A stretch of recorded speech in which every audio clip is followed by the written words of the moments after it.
Hello students, I welcome all of you in this lecture. Before starting this lecture, I would like to recall what we have seen in the last lecture. So let me just move to the last lecture.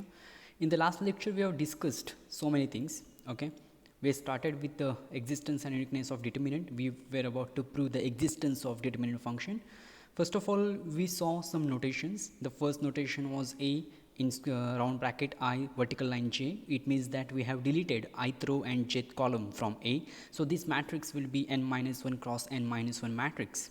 Okay, then we have seen this notation. If D is n minus 1 linear function, that means D is linear function, but it is linear function of n minus 1 rows.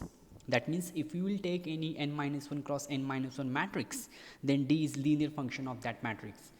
तसं जर असेल तर just now this is a I vertical line जे is n minus 1 cross n minus 1 function matrix.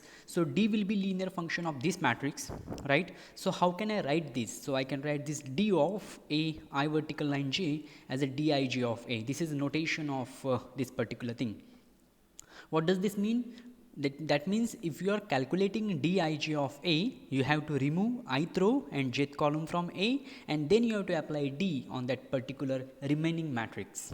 Okay, so we have seen these things in the last lecture. Then we have seen very interesting and very important theorem that if n is greater than 1 and d is any alternating n minus 1 linear function on n minus 1 cross n minus 1 matrices, okay, then we have defined a new function ej for j where 1 is less equal j less equal n. So ej of a is defined in this manner, and we proved that ej is also alternating and linear function. म्हणजे लक्षात घ्या, याच्यातला interesting point काय होता की जर तुम्हाला एखादी n मायनस 1 लिनियर फंक्शन दिली अल्टरनेटिंग, जर तुम्हाला एखादी n मायनस 1 लिनियर फंक्शन दिली जी की अल्टरनेटिंग आहे, तर त्या फंक्शनचा यूज करून तुम्ही अल्टरनेटिंग n लिनियर फंक्शन तयार करू शकता. बरोबर आहे. म्हणजे जर तुम्हाला अल्टरनेटिंग 2 लिनियर फंक्शन दिली तर तुम्ही अल्टरनेटिंग 3 लिनियर फंक्शन तयार करू शकता. तुम्हाला अल्टरनेटिंग 3 लिनियर फंक्शन दिली तर तुम्ही अल्टरनेटिंग 4 लिनियर फंक्शन तयार करू शकता. सो जर तुम्हाला alternating n minus 1 linear function दिली असेल तर तुम्ही त्या फंक्शनचा यूज करून n लिनियर फंक्शन जे की अल्टरनेटिंग असेल अशी फंक्शन तयार करू शकता. सो हे आपण या थेअरीमध्ये प्रूव्ह केलं होतं. आपण ईजे डिफाईन केला या पद्धतीने summation i equal to 1 to n minus 1 raise to i plus J A I J D I J of A. आणि आपण प्रूव्ह केलं की ई जे ही जी काय फंक्शन आहे तीसुद्धा अल्टरनेटिंग आहे आणि तीसुद्धा एन लिनियर फंक्शन आहे. ओके, या राईट. नंतर आपण हे प्रूव्ह केलं की जर डी डिटर्मिनंट फंक्शन असेल तर ई जेसुद्धा डिटर्मिनंट फंक्शन असते. आता बेसिकली तुम्हाला जी फंक्शन दिली होती D, that function was alternating n linear function, n minus 1 linear function, right? So determinant फंक्शनची डेफिनेशन काय आहे की it should be alternating, it should be linear function, and identity मॅट्रिक्सवर जर डी अप्लाय केलं तर आउटपुट 1 मिळालं पाहिजे. सो ते आपल्याला दिलं नव्हतं, बट समजा तसं दिलं असेल की डी ही तुमची डिटर्मिनंट फंक्शन आहे, ओके, तर मग ई जेसुद्धा तुमची डिटर्मिनंट फंक्शन असते. याच्यामध्ये एकच गोष्ट जी महत्त्वाची होती की मी फक्त ती गोष्ट एकदा हायलाईट करतो आणि पुढच्या लेक्चरला स्टार्ट करूया. हे जे फंक्शन डी तुम्हाला दिलेलं आहे, ओके, हे कसलं फंक्शन आहे? This is n minus 1 linear function. It is not n linear function. Please note that this is not n linear function, it is n minus 1 linear. बरोबर आहे. सो जर D determinant function असेल, basically what is the definition of determinant function? तर let me just go back to the definition of determinant function. I hope that definition is here. Okay, let me just trace that definition first of all. See, जर तुम्हाला D ही alternating function दिली असेल, obviously N linear असेल तर then D of I equal to 1. So D जर N linear function असेल तर जो आयडेंटिटी मॅट्रिक्स तुम्ही इथे सिलेक्ट करता त्याची साईज पण एन क्रॉस एन असायला पाहिजे. डी जर एन मायनस 1 लिनियर फंक्शन असेल, जो आयडेंटिटी मॅट्रिक्स तुम्ही सिलेक्ट करता त्याची साईज पण N minus 1 cross N minus 1 असायला पाहिजे. म्हणून इथे जो आपण just me go to the lecture 3 back. हां, इथे जो आपण डी डिफाईन केला that is N minus 1 linear function. त्याच्यामुळं जर हा डी आयडेंटिटी मॅट्रिक्सवर अप्लाय केला तर व्हॅल्यू 1 येणार. पण कोणत्या आयडेंटिटी मॅट्रिक्सवर? तर ज्या आयडेंटिटी मॅट्रिक्सची size N minus 1 cross N minus 1 असेल त्या मॅट्रिक्सवर जर तुम्ही डी अप्लाय केला तर तुम्हाला व्हॅल्यू 1 मिळेल, right? So that's why I wrote that D of I raise to N minus 1 equal to 1. It is given to you. I cannot write I raised to n here because d is not n linear function, it is n minus 1 linear function. So I have to be very careful. That's why the identity matrix that I have chosen is of size n minus 1 cross n minus 1. आणि ही जी EJ function आहे, EJ ही तुमची n linear function आहे, बरोबर आहे. मग याला जर तुम्हाला डिटर्मिनंट फंक्शन प्रूव्ह करायचं असेल तर जो आयडेंटिटी मॅट्रिक्स तुम्ही सिलेक्ट कराल तो असणार आहे एन क्रॉस एन टाईप ऑर्डरचा. त्याच्यामुळे इथं EJ of I raise to N घेतलेला आहे. ओके, सो हे छोट्या छोट्या गोष्टी आहेत, but just I have recalled all the things and we have proved that जर डिटर्मिनंट फंक्शन असेल तर EJ सुद्धा डिटर्मिनंट फंक्शन असते. ओके, now what we are going to do in this lecture, we are going to apply that particular definition and we'll solve some examples based on that particular idea. So let me just write down the question that we are going to discuss. Question: find E1 of A, comma E2 of A, comma E3 of A for matrix is given to you A equal to 0 1 0 0 0 1 1 0 0. Okay, या मॅट्रिक्ससाठी तुम्हाला E1 E2 आणि E3 ची value find out करायची आहे. First of all let's go to the solution, but first of all I would like to write down the definition of EJ. What is EJ of A? How do we define EJ of A? So EJ of A is defined in this manner: summation I is equal to 1 to n. I am writing the general definition: minus 1 raised to I plus j, right? Then Aij, okay, and then Dij of A. This is the definition of EJ of A. Now you know the value of n is 3 because your matrix is of size 3 by 3. So n ची value 3 असेल, so j equal to 1 2 3 घेऊ शकता तुम्ही, right. So आपल्या केसमध्ये जी definition होणार आहे ती कशी होईल तर here let me just write it more clearly. Here A is 3 cross 3 matrix, right? So that's why n ची व्हॅल्यू 3 असेल, so comma so n equal to 3, right? So definition कशी होईल, hence EJ of A आपल्या केसमध्ये, या particular केसमध्ये will be equal to summation I equal to 1 to 3, right? minus 1 raised to I plus j, Aij, ijth entry of matrix A, and Dij of A. Right, this is our definition, no problem. Now let's start to find out the answers. First of all, I would like to find out E1 of A. What is E1 of A? So by definition E1 of A will be equal to E1 घेताय म्हणजे j ची value तुम्ही 1 put करताय. So E1 of A is equal to by definition summation I equal to 1 to 3 minus 1 raised to I ची value 1 घेताय ना, sorry I तुम्ही vary करणार आहात, j ची व्हॅल्यू 1, so I plus 1 येणार, AI1 DI1 of A असं येणार आहे. हे जरा असं स्प्लिट करा समेशन फॉर्ममध्ये. सो आयची व्हॅल्यू 1 पुट केली तर काय होणार, minus 1 raise to 1 plus 1 A11 D11 of A, right. Okay, plus पुढे काय होणार आहे, मायनस 1 रेज टू, आता आयची व्हॅल्यू 2 पुट केली तर minus 1 raise to 2 plus 1 A21 D21 of A. Okay, plus आता आयची व्हॅल्यू 3 पुट केली तर लास्ट टर्म जी असेल समेशनची ती असेल minus 1 raise to 3 plus 1. Okay, आयची व्हॅल्यू 3 आहे, सो दिस इज A3, जेची व्हॅल्यू 1, A31 आणि D31 ऑफ A, राईट. हे झालं तुमचं expression. So minus 1 raise to 1 plus 1 म्हणजे मायनस 1चा स्क्वेअर म्हणजे that is 1. So what is A11, what is the entry A11, so you can go back and you can trace your entry. A11 is 0, right, multiplied by D11 of A. Okay, plus minus 1चा cube, minus 1चा cube येतो minus 1. A21, what is entry A21, A21 second row मधली पहिली entry. So A21 is again 0, so this is 0. Okay, multiplied by D21 of A. Okay, plus minus 1 raised to 4, minus 1 raised to 4 is 1, so that is 1. A31, what is the value entry A31, third row मधली पहिली entry, so third row मधली पहिली entry आहे 1, so this term will survive 1 multiplied by D31 of A, right. You can easily check that first two terms will be 0 because 0 multiplied by d11 of a is 0, second term is 0, only third term survives here. So third term after simplification is simply d31 of a. कारण इथं 1 into 1 into d31 of a आहे, so that is simply d31 of a. And what is d31 of a? So if you have to calculate d31 of a, तुम्हाला third row आणि first column काढून टाकावा लागेल. सो third row आणि first column काढला, third row आणि first column, तर तुमच्याकडे मॅट्रिक्स जो राहतो तो आहे 1001. You can easily check it. I don't think it needs much detailed explanation, कारण हा तुम्ही रो काढून टाकताय थर्ड रो आणि तुम्ही फर्स्ट कॉलम काढून टाकताय, राईट. सो त्याच्यामुळे तुमचा जो मॅट्रिक्स शिल्लक राहतो तो मॅट्रिक्स आहे 1001. Okay, so let me come back to the final step. So this is equal to D of which matrix? D of 1001. Okay, but 1001 is identity matrix, right? So what is the determinant of identity matrix? So that is simply 1. So value is 1, right? D of 1001 is 1. So E1 of A equal to 1 आला, right?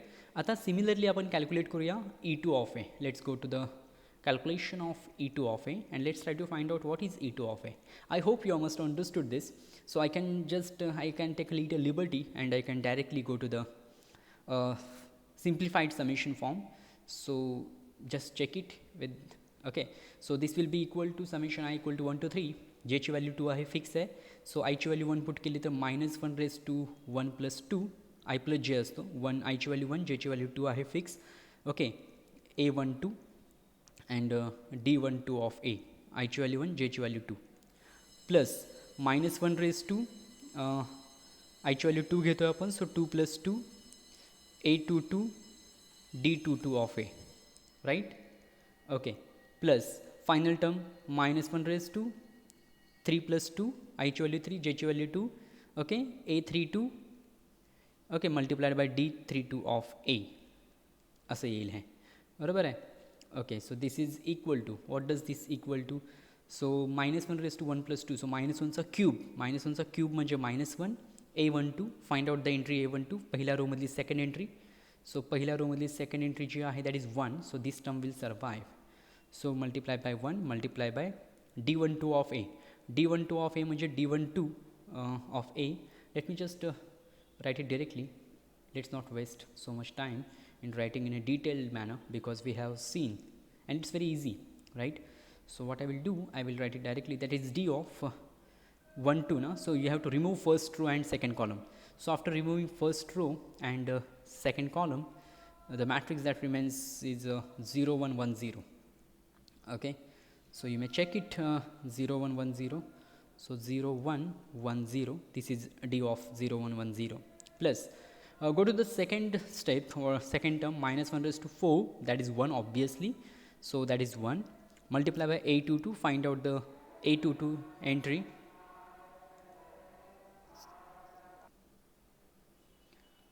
So what is a22? So a22 is simply 0, right? a22 is 0, so I can use that particular thing to continue my calculations. So a22 is 0. Okay, so it is multiplied by 0 multiplied by d22 of a. Second term will vanish definitely. -1 raised to 5, because it is 3 plus 2 5, so -1 raised to 5 is -1. Now I have to trace the entry a32, third row of the second entry, that is 0. So here also third term will get vanish. So 0 into d32 of a, right? Okay, so I think only first term survives here because second and third term will be 0.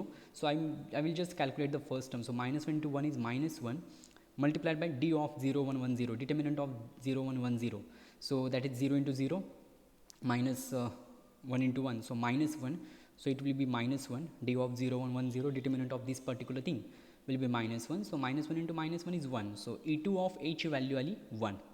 And in the similar manner, let's quickly calculate what is E3 of A. Let's quickly calculate what is E3 of A. So E3 of A will be equal to -1 raised to I plus j. Now j is 3, okay, and I will be 1, then 2, then 3. So I ची value 1 put केली तर it will be 1 plus 3, right? A13 d13 of a, right, plus -1 raised to I ची value 2 आहे, j ची value fix आहे 3, so -1 raised to 2 plus 3, okay, a23 d23 of a, right, plus -1 raise to आयची value 3 घेतली, जेची value 3 आहे, so 3 + 3 A33 and D33 of A. Okay, let's now simplify this particular summation. -1 raised to 1 + 3 means -1 raised to 4, म्हणजे तो वाला 1. What is A13? So let me go back and see what is A13. What is the entry in the first row and third column? A13. So A13 is 0. So it is 0. So this term will vanish, right? D13 of A. So plus -1 raised to 5, that is -1. A23. Let me just quickly see what is A23 and A33. A33 is 0, A23 is 1. So it will be 1, right, multiplied by D23 of A. So this term will survive, but A33 is 0, right? So A33 is 0, that's why -1 raised to 3 + 3. -1 raised to 3 + 3 is -1 raised to 6, right? So that's why it will be 1 multiplied by A33 is 0 and multiplied by D33 of A. Let me just once again check whether seriously A33 is 0. Okay, yeah, it is 0. It's better to check it once, so I have checked it. So it is 0. So what will be the final calculation? So first term and third term is vanishing here, so only -1 into 1, that is -1, D23 of A, so that is D of 2 3. So you have to remove the second row and third column. So जर तुम्ही second row आणि third column काढून टाकला तर तुमच्याकडे जो matrix राहील second row आणि थर्ड कॉलम काढल्यावर तो 0 1 1 0. So it is 0 1 1 0. What is determinant of 0 1 1 0? So that is very simple, that is -1. So it is -1 into -1, so that value is again 1, right? So we have calculated A1, A2 and A3 for the given matrix, and we found out the values. So actually in each case value is going to be 1. Okay, no issues, fine. Now on the similar lines, I will give you one example as a homework. Okay, you have to solve that and see what comes as your answer. So this example will be homework for you. I am just changing the matrix. You have to find out E1, E2 and E3. Find E1 of A, E2 of A, okay, E3 of A. For I am just changing the matrix. A equal to, matrix is, it is different matrix, it is not matrix with simple entries. X minus 1, I have taken polynomials as the entries. So x square x cube, 0, x minus 2, 1, 0 0, x minus 3. Okay, आणि लक्षात ठेवा जेव्हा तुम्ही D calculate करता you have to calculate the determinant. कारण तुम्ही एखादी row आणि एखादा कॉलम काढून टाकला की तुमच्याकडे 2x2 मॅट्रिक्स राहील. डी काढायचा म्हणजे डिटर्मिनंट कॅल्क्युलेट करायचा त्या मॅट्रिक्सचा. So find out E1, E2 and E3 for this particular given matrix using the same process that we have done just now. Okay, so after this discussion, what I will do, I will go to the some further interesting lemmas, or we may treat it as example, but I will treat it as a lemma. Okay, so let me just write down the lemma and then we will discuss the proof of that lemma. Okay, so the lemma is like this. Let D be, let me just see what D is given. D is alternating and linear function. See, D is alternating and linear function, so it is linear function on all n by n matrices over commutative ring with unity, म्हणजे K. So function on, let me write here, K n cross n, right? So it is alternating and linear function on K n cross n. What we have to then, we have to prove two things. पहिला part तुम्हाला prove करायचा आहे की D of A equal to 0. okay, if one of the row of A is 0, if one of the row of A is 0, म्हणजे मॅट्रिक्सची एक जरी row 0 असेल, कम्प्लिटली 0 असेल, तर D of A ची व्हॅल्यू 0 येते. So D of A equal to 0 if one of the row of A is 0 row असं म्हणूया आपण. ओके, आणि सेकंडली आपल्याला प्रूव्ह करायचं आहे की D of B is equal to D of A, okay, where B is obtained by,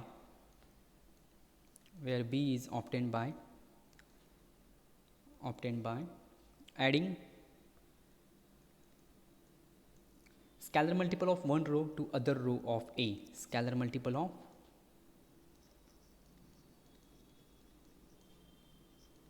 one row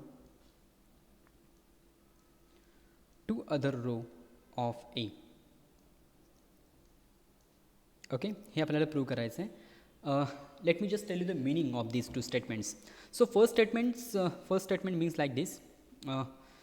जर मॅट्रिक्सची एक जरी रो 0 असेल then in that case D of that matrix will be 0. आणि दुसरी केस काय सांगते की जर तुम्ही मॅट्रिक्सवर ऑपरेशन अप्लाय केलं, कोणतं, तुम्ही एका रोचा स्कॅलर मल्टिपल दुसऱ्या रोमध्ये ॲड केला. ओके, तुम्ही एका रोचा स्कॅलर मल्टिपल दुसऱ्या रोमध्ये ॲड केला तर डीची व्हॅल्यू चेंज होत नाही. सो ह्या बारीक बारीक गोष्टी आहेत पण ह्या फार इम्पॉर्टंट आहेत की मॅट्रिक्सचा जर तुम्ही एका रोचा स्कॅलर मल्टिपल दुसऱ्या रोमध्ये ॲड केला तर डीची व्हॅल्यू चेंज होत नाही. बरोबर आहे. हां, म्हणजे याच्या आधी एक प्रॉपर्टी आपण पाहिली होती की जर मॅट्रिक्सच्या दोन रो इंटरचेंज केल्या तुम्ही तर डीची व्हॅल्यू काय होते, साईन चेंज होते. म्हणजे पहिल्यांदा डीची व्हॅल्यू जी असेल रो इंटरचेंज केल्यानंतर ती निगेटिव्ह व्हॅल्यू होईल. बरोबर आहे. पण जर तुम्ही एखाद्या रोचा स्कॅलर मल्टिपल दुसऱ्या रोमध्ये ॲड केला तर साईन डीची व्हॅल्यू चेंज होत नाही. ओके, सो डीची व्हॅल्यू तीच राहते. सो ह्या दोन गोष्टी आपल्याला प्रूव्ह करायच्या आहेत. So we will prove it one by one. Okay, पहिला प्रूफ करूया आपण की ॲझ्युम करूया आपण की मॅट्रिक्सची एक रो कम्प्लिटली 0 आहे. सो त्यासाठी मी काय करणार आहे, पहिल्यांदा लेट डी बी जे दिलं आहे आपल्याला ते अगोदर लिहून घेऊया. Let D be alternating and linear function. let d be alternating and linear function, okay, on k n cross n. Okay, आता पहिला पार्ट प्रूव्ह करूया आपण. तो प्रूव्ह करण्या अगोदर मी काय करतो की ए जो आहे आपला, let's write it in a row form. सो त्याला आपण असं लिहूया, अल्फा 1 ही त्याची पहिली रो, अल्फा 2 ही त्याची दुसरी रो, असं करत करत करत अल्फा के ही त्याची केथ रो असेल, असं करत करत अल्फा एन ही त्याची लास्ट रो. बरोबर आहे. ओके, आता समजा हा तुमचा मॅट्रिक्स आहे. पहिला पार्ट प्रूव्ह करूया. पहिल्या पार्टमध्ये आपल्याला प्रूव्ह करायचं की एखादी रो जरी 0 असेल तरी डीची व्हॅल्यू 0 होते, हे आपल्याला प्रूव्ह करायचं आहे. सो एक रो 0 आहे असं ॲज्युम करा. ओके, सो मी काय करतो, suppose alpha K equal to 0, म्हणजे अल्फा के म्हणजे केथ रो जी आहे मॅट्रिक्सची ती 0 आहे असं ॲज्युम करा. Alpha K equal to 0 assume करा. आपला क्लेम आहे की रो जर 0 असेल तर डी ऑफ ए 0 होईल, हा आपला क्लेम आहे. बरोबर आहे. Okay, now what is d of a? So let's prove this now. Now d of a is equal to what? D of a. What is a? Alpha 1, alpha 2, dot dot dot so on alpha k, right? Dot dot dot so on alpha n. हा झाला तुमचा a, right? So d of a will be equal to d of alpha 1 as it is, alpha 2 as it is, dot dot dot so on alpha k ची value 0 आहे आणि असं करत करत alpha N. बरोबर आहे. ओके, सो आता actually काय होतं आहे, हा 0 अल्फा के जो टोटल 0 आहे तो तुम्ही असाही लिहू शकता ना. You can write it like this. See what I am doing. It's very simple. Alpha 1 ठेवला तसाच, अल्फा 2 तसाच ठेवला. हा जो 0 आहे ना तुम्ही असाही लिहू शकतो की 0 इंटू अल्फा के, म्हणजे अल्फा के ही जी तुमची रो आहे ती 0 आहे. बरोबर आहे. सो याचा अर्थ that is a multiple of 0. So 0 into alpha K. So that is not going to change. Okay, that is not going to change my row because 0 into alpha k is again 0 because alpha k is also 0. Simple सांगायचं म्हणजे मी 0ला फक्त काय लिहिलं आहे, 0 into 0, that's it. फक्त 0 into 0 row, alpha के ही 0 row आहे. So मी फक्त त्याचा स्कॅलर 0 कॉमन काढला आहे असं तुम्ही म्हणू शकता. ओके, म्हणजे तुम्हाला समजत नसेल तर मी काय करतो, हे फार सिम्पल आहे, ह्यात न समजण्यासारखं एवढं डिफिकल्ट नाही आहे. But still what I will do, तुमचा अल्फा के आहे, काय आहे अल्फा के 0 आहे, तुम्ही ॲज्युम केला आहे. म्हणजे अल्फा के असा असणार 0 0 0 0 0. बरोबर, ही तुमची रो आहे. यातनं जर तुम्ही 0 कॉमन काढला तर काय राहणार, 0 0 डॉट डॉट डॉट 0. बरोबर आहे. बट 0 0 0 म्हणजे अल्फा के, म्हणजे this is 0 into alpha k, right. So alpha k can be written as 0 into alpha k. तेच फक्त केलं आहे आपण, we have not done anything else, right. Okay, so this is 0 into alpha K dot dot dot so on. बाकीच्या सगळ्या row आहेत अशा. तुम्हाला माहिती आहे की डी एन लिनियर फंक्शन आहे. डी जर एन लिनियर फंक्शन असेल तर तुम्ही स्कॅलरने मल्टिप्लाय केलं असेल एखाद्या रोला तुम्ही, तर तो स्कॅलर तुम्ही बाहेर घेऊ शकता because it is N linear function, right. So I can write it as 0 times D of alpha 1 alpha 2 dot dot dot so on alpha K dot dot dot so on alpha N, असं मी ह्याला लिहू शकतो. हा 0 मी बाहेर घेऊ शकतो. I can take it out. Okay, so this is 0 times D of this particular matrix, but 0 into anything is 0, so value is 0. So D of A काय झाला 0. सो पहिला इझिली प्रूफ झाला. ओके, की जर एखादी रो 0 असेल तर D of एची व्हॅल्यू पण 0 येते. मी काय केलं, ती जी रो 0 होती त्याला फक्त मी 0 कॉमन काढून त्याला 0 इंटू अल्फा के असं लिहिलं आहे आणि त्याला मी रिप्लेस केला आणि 0 बाहेर घेतला. So 0 into anything is 0. So that's why D of A equal to 0. Right. So that is the proof of first part. Now let me try to prove the second part. Okay, and after proving second part I will tell you what is the significance of this particular lemma, what is the significance of these particular examples. So let me just prove the second part now. So second part prove करण्यासाठी परत एकदा मी matrix ए assume करतो आहे, but आता कोणतीही row 0 नाही आहे. Right. So matrix तुम्ही तुमचा रेग्युलर पद्धतीने ॲज्युम करा. Alpha 1 alpha 2 alpha I dot dot dot alpha N. Okay, आता what is B? So let me just write down here. Let B be the matrix obtained by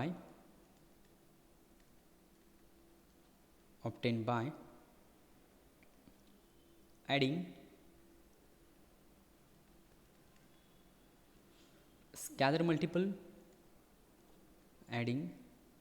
scalar multiple of one row. So मी काय करतो की I will do alpha j चा scalar multiple of alpha j to alpha i.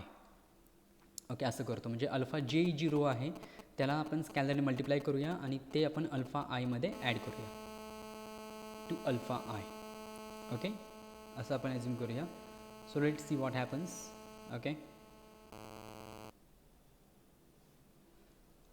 Okay, so now just we have to be careful with the locations of these rows. Okay, alpha I कुठे आहे आणि alpha जे कुठे आहे एवढं फक्त आपल्याला लोकेट करावं लागेल प्रॉपरली. म्हणजे आपण हा मॅट्रिक्स परत काय करूया, रिराईट करूया.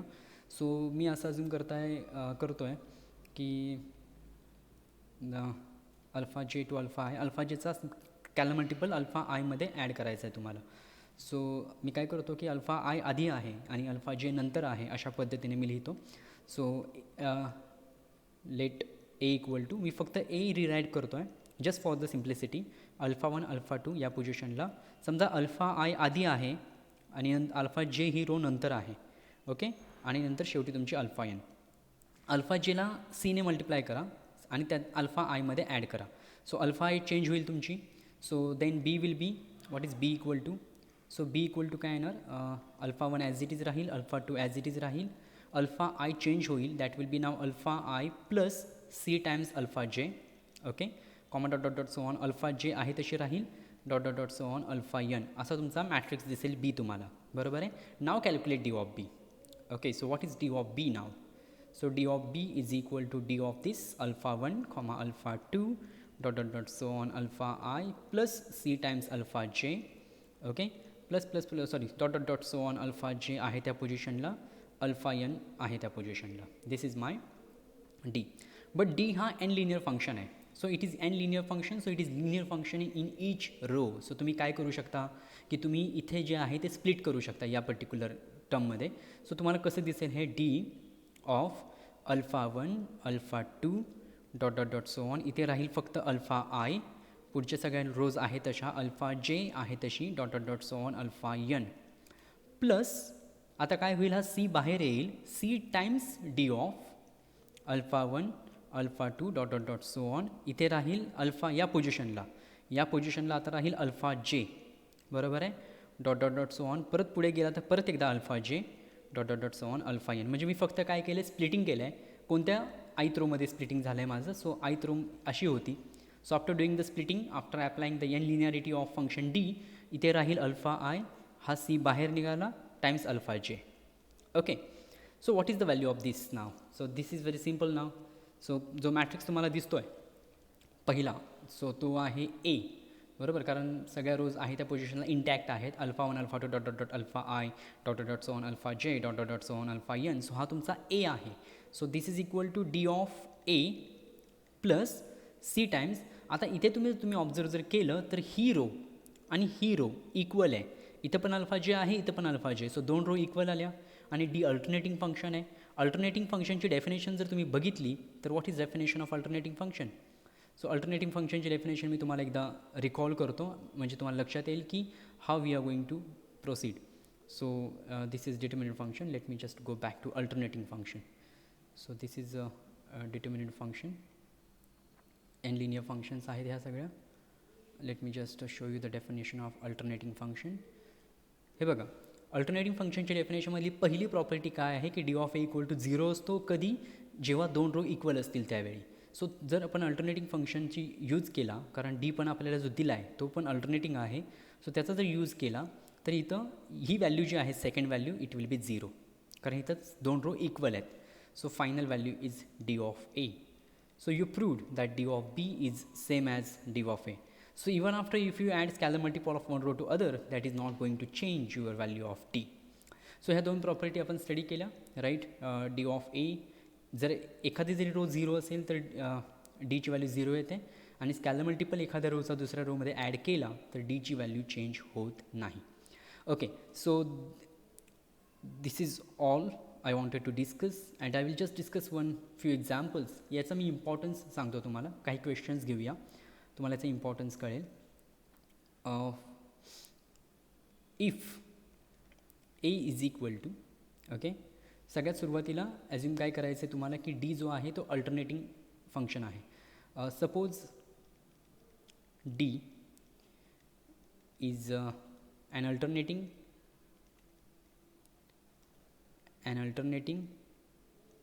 3 linear function, okay. Then solve the following किंवा then attempt the following असं म्हणूया. then किंवा आपण एक 1 by 1 एक्झाम्पल्स लिहित जाऊया. पहिलं, what will be d of this matrix 1 0 0 0 1 0 0 0 0, याचा डीची व्हॅल्यू काय येईल. Second example, if D of A equal to 3 असेल, ओके, ए घेऊया आपण, ए आपला रेग्युलर, ओके, किंवा असं म्हणूया if D of A B C D E F G H k जर याची व्हॅल्यू 4 असेल, ओके, देन इथे इक्वल टू काय येणार हे आपल्याला फाइंड करायचं आहे. Then what is D of, मी काय करतो आहे बघा,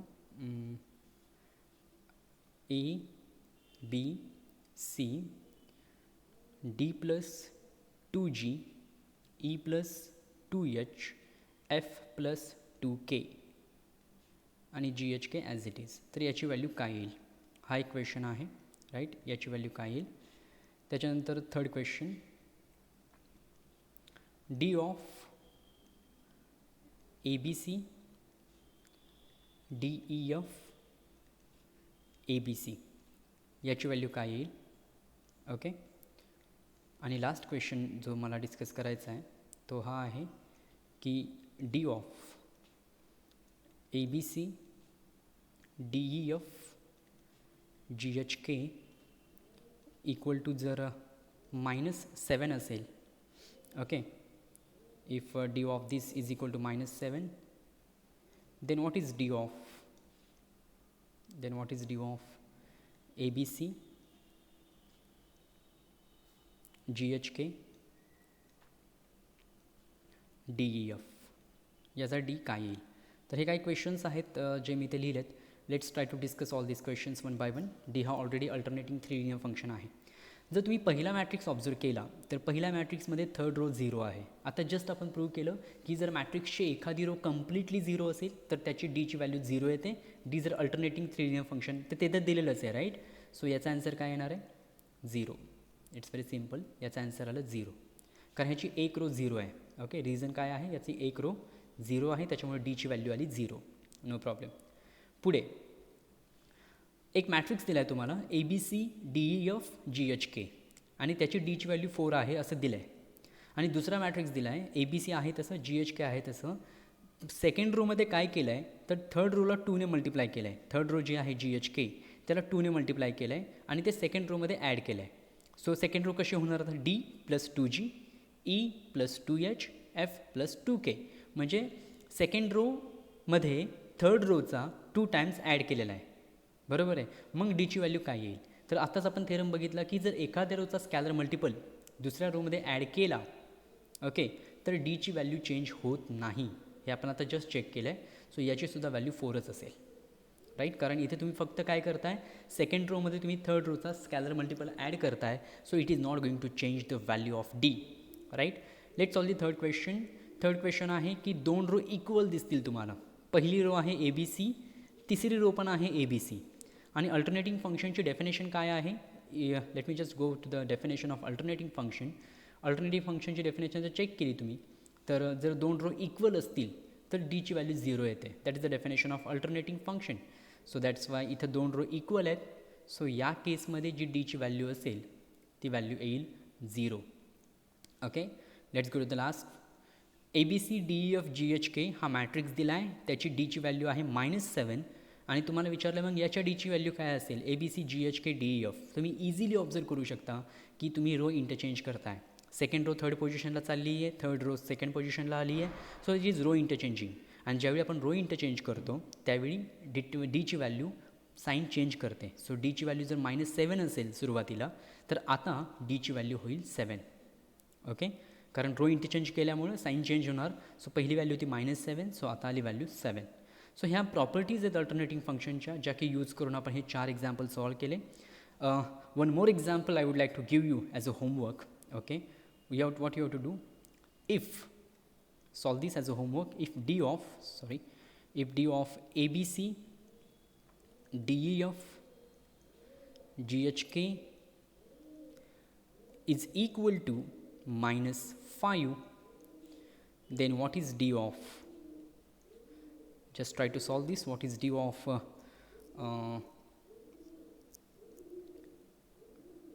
ABC, just a second, ABC G plus 2D H plus 2E K plus 2F आणि DEF याची व्हॅल्यू काय असेल हे तुम्हाला फाइंड आउट करायचं आहे. So this is homework for you. आता इथे तुम्ही म्हणाल की इथं एक्झॅक्टली काय झालं आहे, तर एक हिंट मी तुम्हाला देऊ शकतो की त्यांनी काय केले, 2 ऑपरेशन्स केलेले आहेत. पहिल्यांदा त्यांनी रो इंटरचेंज करून घेतलेली आहे, म्हणजे DEF थर्ड पोझिशनला गेली, GHK सेकंड पोझिशनला आली. ओके, आणि नंतर त्यांनी सेकंड रोमध्ये थर्ड रोचा 2 टाइम्स ॲड केलेला आहे. ओके, सो असे 2 ऑपरेशन्स केलेत. मग पहिलं ऑपरेशन केल्यानंतर डीची व्हॅल्यू काय होईल आणि दुसरं ऑपरेशन केल्यानंतर परत म्हणजे 2दा चेंजेस होतील व्हॅल्यूमध्ये. ओके, सो तुम्हाला ते आयडेंटिफाय करायचं आहे की व्हॅल्यू काय असेल डीची. So in this lecture I have given you 2 different homeworks. The first homework that I gave you was like this. You have to find out E1, E2, E3 of A for this particular matrix. And the second homework that I have given you to in this lecture is if d of this matrix is -5, then what is d of this matrix? And d is already alternating trilinear function. So you have to assume that d is alternating trilinear function. Okay, so with this I stop here. Thank you.